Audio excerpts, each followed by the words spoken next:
probably heard Mel Robbins say this. My mom and dad don't want to come to Thanksgiving? Let them. My son or daughter doesn't want to go to medical school? Let them. My roommates don't want to do dry January with me? Let them. Her examples are about letting other people have their own choices. But there's another place where this applies, one that hits creators especially hard. Let them have their opinions of you. Let them think you're not credible. Let them leave the mean comment. Let them judge. This is powerful advice, but I have found that there's a step before that, one that let them actually work. You have to let yourself be imperfect first. I'm a mindset coach for creators, and 2 years ago, a LinkedIn comment crushed me for months. But then, a couple of weeks ago, someone here on YouTube told me, "Go do the dishes, auntie."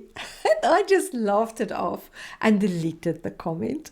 Today, I will show you what shifted and why let them only works after you've made peace with yourself. Let me take you back to that LinkedIn comment. I was new on the platform, experimenting in public, and I used the word buzz because I was running out of characters. Then this guy showed up, distinguished profile, clearly successful, and he let me know in that dripping with sarcasm way, "You're not credible as a buzz coach." Here's the thing, part of what he sensed was true.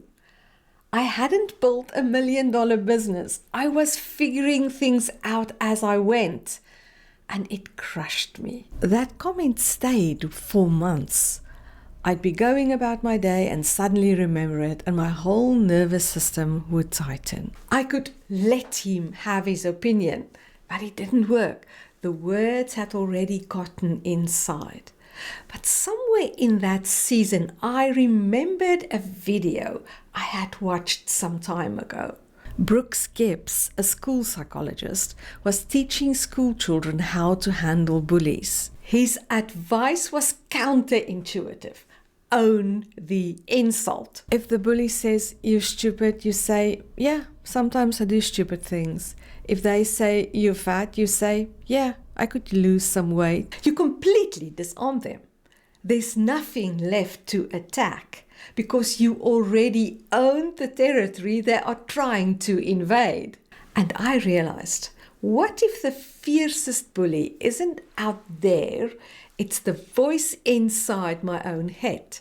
If this is the kind of insight and inspiration you need as a creator, please feel free to subscribe to my channel. Here's what I've come to see. That LinkedIn comment landed so hard because I was defending an image of someone who had it all figured out, who was credible, who belonged. The image wasn't fully true, and part of me knew it. So when he poked at it, I felt exposed. And let me couldn't help me because I hadn't let me be imperfect yet. But what if I had simply said, "Yes, I'm new here. Yes, I'm experimenting. Yes, I haven't built a huge business. And I'm also a coach who was invited to speak at a client's event." Both are true. I'm human after all. When you can hold it all, the warts and the good stuff, there's nothing left to defend. So fast forward to a few weeks ago. "Go do the dishes, auntie, and leave the business building to us." I laughed. Yes, I'm older.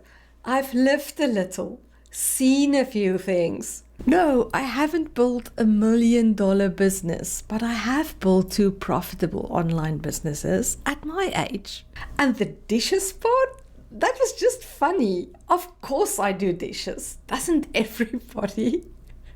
It didn't stick, not because I didn't let him, but because I had already let me be myself.